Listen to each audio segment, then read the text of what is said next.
Hey ladies and gentlemen, welcome back to the channel. As always, it is Nick here, back with your daily crypto news and analysis. And today we are going to be talking about Ripple and XRP, as was the vast majority of crypto and finance. And with that being said, how is everyone doing? I'd love to hear from all of you guys. Comment down below how you guys are doing.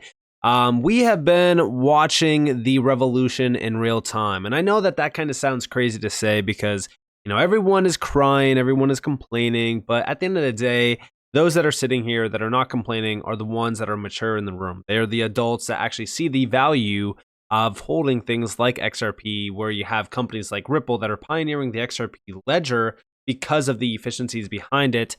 And it's at the forefront of this tokenization revolution. Now let's actually talk about what that means. Let's talk about the opportunity here as well. So we have from Crypto Aries, she's posting this new update from the Medico Insights report, Scaling Tokenization. And we have easy to see why Ripple is focusing on custody, smart contract partners, and tokenization. It far surpasses the scope of cross-border payments. The long-term potential is $500 trillion plus. Massive. And yes, the crazy thing about this right now, so let's actually put things into perspective real quick. So a lot of people are getting bearish on XRP simply because it's not performing the way that they want it to. And again, fair to them because it has been a very long time since XRP actually has performed fairly well.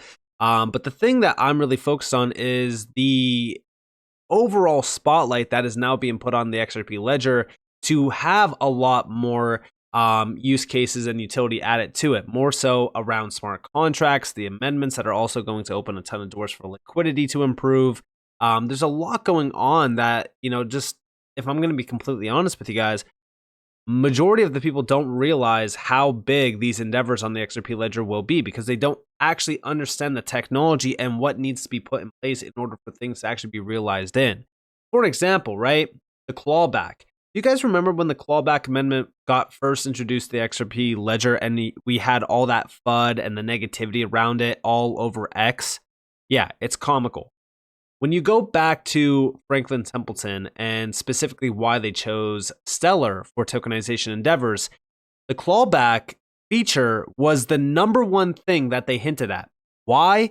Because for these institutions like Franklin Templeton, if they want to actually focus on tokenization endeavors, the clawback feature needs to be put in place for regulatory purposes. It's a mandatory thing that needs to be put in place in order for them to actually adopt and build upon the actual ledger technology.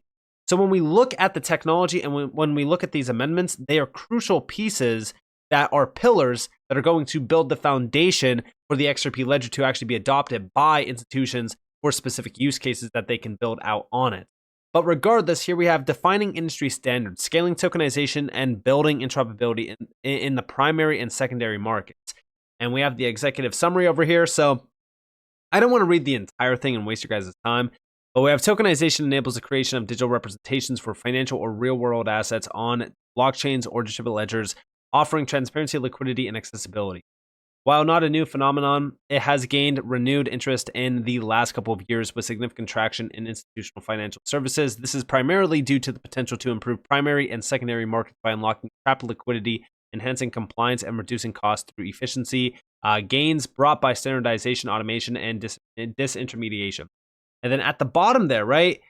So here is the overall focus. So regardless if you want to say, hey, XRP is not moving or not, it doesn't matter because when we really look at what's going on around tokenization, there is a massive tsunami of capital behind tokenization.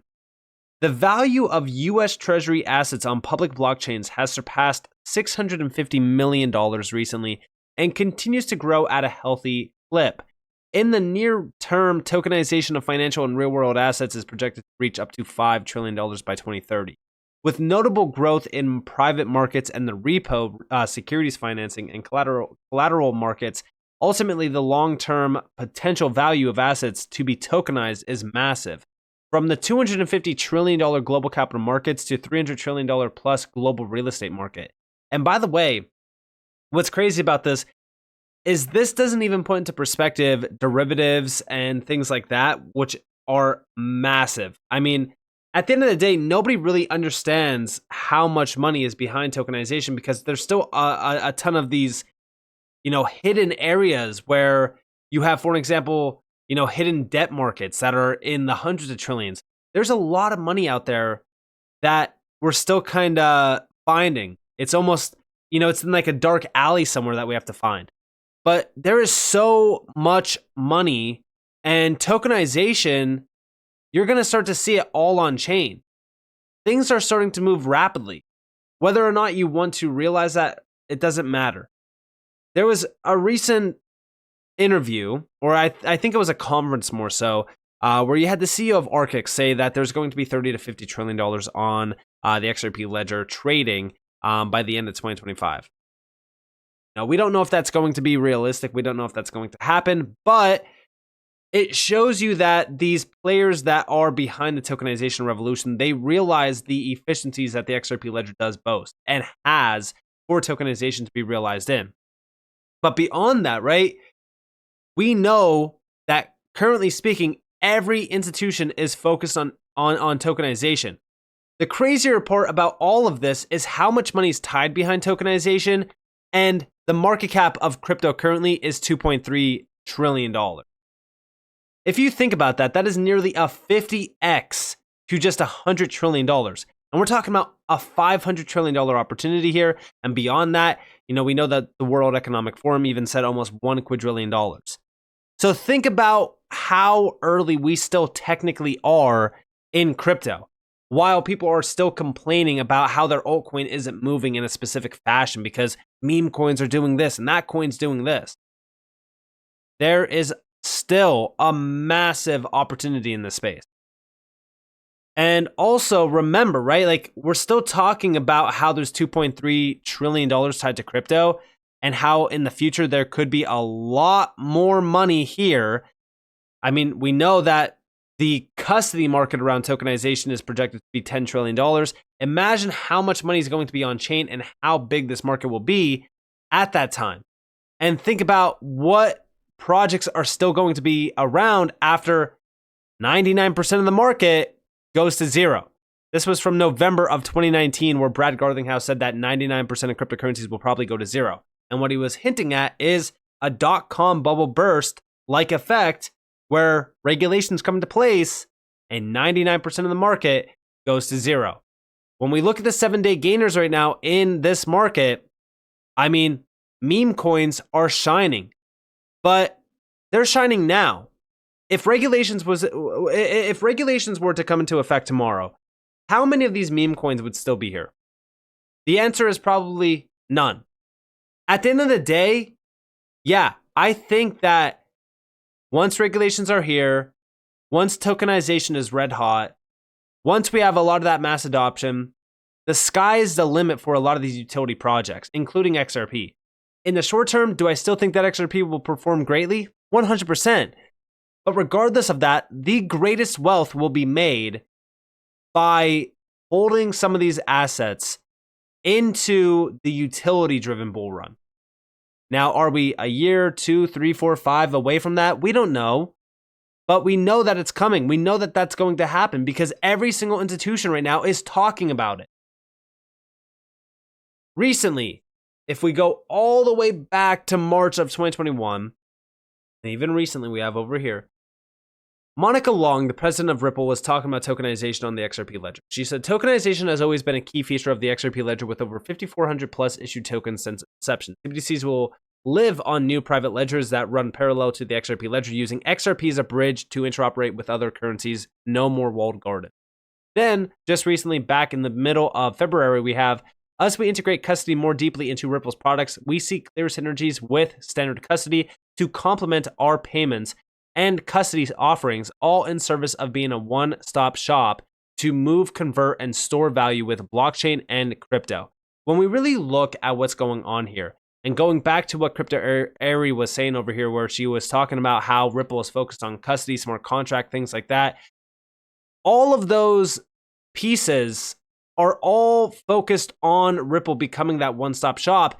And I feel as though so many people right now are saying, well, Ripple is pivoting.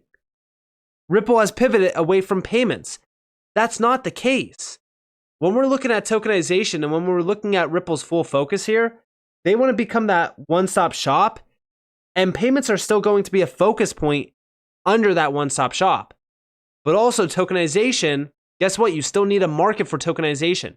You still need something that can transact and convert and also even swap and settle all of those things that are tokenized. And again, XRP becomes an even stronger piece of the puzzle. The use case around XRP becomes even stronger. And then also over here, big shout out to the ISO GOAT. Real world tokenization of assets will accelerate adoption. And here we have more traditional finance organizations are expected to continue experimenting with blockchain technologies to streamline current processes. Central bank digital currency experiments will gain traction as go-to route for value conversion. Real-world tokenization of assets will accelerate adoption as a relied-upon method for financial transactions. And then also a push to secure and standardize DeFi applications after disruption with centralized exchanges, with the potential to drive more adoption and create decentralized alternatives to traditional financial services like lending, borrowing, and trading. And by the way, Ripple is focused on DeFi, institutional DeFi initiatives, and they're actually even hiring around it that is fully focused on the XRP Ledger. But also remember this report back in 2022 where BNY Mellon goes live with digital asset custody. This is a custodian that has $43 trillion in assets under management, or under custody, and administration. But we have down here that there's a few things to really focus on. Initially, it's the idea that they are excited to help drive the financial industry forward as we begin the next chapter in our innovation journey, which is fully focused on digital assets. But then also down here, we have the full-on report regarding that digital asset survey where it found that 97% agree that tokenization will revolutionize asset management and 91% want to invest in tokenized products. So we know that this was back in 2022. It is now 2024. The institutions are here. The institutions are focused on tokenization endeavors. BlackRock is on mainstream media talking about tokenization. When that is usually happening, guess what? They're probably even positioned behind this. We already know that a lot of the big names are also even behind Medico, which is a direct exposure to Ripple. All of this is happening at a time where I feel as though the retail sector definitely is focused on one thing, and that's just making money, which, again, it makes sense. But regardless, I also think that being a visionary at this current moment in time, if you are, especially younger, because I think that, my generation, if you're pretty young, this is probably going to be the only major opportunity that we have outside of just investing into like AI. But remember, blockchain and AI, it's the perfect mix. AI needs blockchain in order for it to be adopted at scale. But this is the biggest opportunity that we will probably have for the next 20, 30, 40, 50 years. We don't know, right? It could be the last big thing, at least for the next 100 years. So if you are a visionary right now, and if you're looking at this space as a short-term, but also even a long-term investor, I think that you will be extremely successful. I say this a lot. Like, I have holds that I just don't care to sell, but I also have trade positions. I have a lot of altcoins that I am holding that are doing very well. XRP, yeah, a lot of people think that's underperforming, but in my opinion, I still look at XRP as that altcoin that moves extremely fast when you least expect it. But regardless of that, I also think that the XRP Ledger and XRP are being positioned at the forefront of this massive revolution that's underway. It already started. It might be taking some time, but remember that this is something that's going to transcend everything in the past in terms of technology, and it's also going to reshape everything around finance and every single sector and industry for at least the next, I would say, 50 to 100 years. But remember, right, outside of BNY Mellon, and I put this out back in September of 2023, I said, let's take a second to think about some of the organizations embracing blockchain and DLT. You have the DTCC, who settles $2.4 quadrillion worth of securities per year, which, by the way, they are looking into tokenization heavily. You have SWIFT, global network comprised of 11,000 plus banks and financial institutions. The BIS, the central bank of central banks, account for 95% of the global GDP. The ISDA, organization focused on global derivatives markets to make them safer and more efficient. $600 trillion notional value. BlackRock, Vanguard, and State Street, 3 companies that own everything with a combined total of over $20 trillion in assets under management. All major banks like JP Morgan, Citi, Bank of America, and others are already talking about how disruptive this technology is. They are ready to use it when the time is right. The FSB with the IMF, the BIS, and the G20 are working on global crypto regulations. Everything is in place and moving faster than you think. Now, with all of this information combined with the countless documents around XRP, XLM, and so many other great altcoins, I have only one question to ask. How could you not see what is going on? Another great question to ask everyone is, how could you be bearish? The next 10 years will be forged through this technology. Digitalization is nearly in full effect, and everything of value will start to be tokenized. These things take time, but once things start, they won't slow down. The 4th Industrial Revolution has already started. Once regulations are in place, all the games stop. And remember, right, it already did start. And once it does start, it won't slow down. And that's why when we look at tokenization, like, this is the momentum that is just going to accelerate more and more and more and more until there is tens of trillions of dollars on chain, moving, settling, and living on chain every single day, 24/7, 365. This is a market that won't close. Tokenized assets will be moving constantly.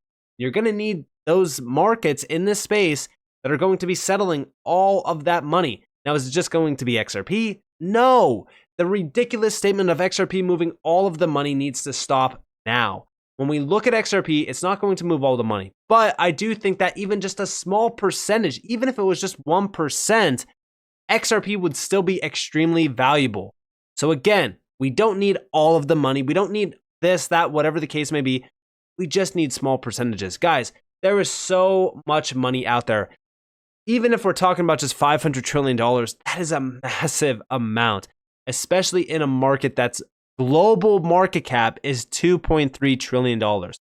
This really just puts it into perspective on how big of an opportunity that we have in front of us. Don't waste it. Don't mess things up at this point in time. Don't, go jumping into anything that's pumping just because you're upset about your investment. Diversify. I cannot say it enough. Diversify, diversify, diversify. Make sure that you are, holding your long conviction plays. Make sure that you are taking this market seriously, but also looking into other opportunities that are moving fast. Because there's a lot of great opportunities out there to make profits and put them back into things like XRP if they're not moving.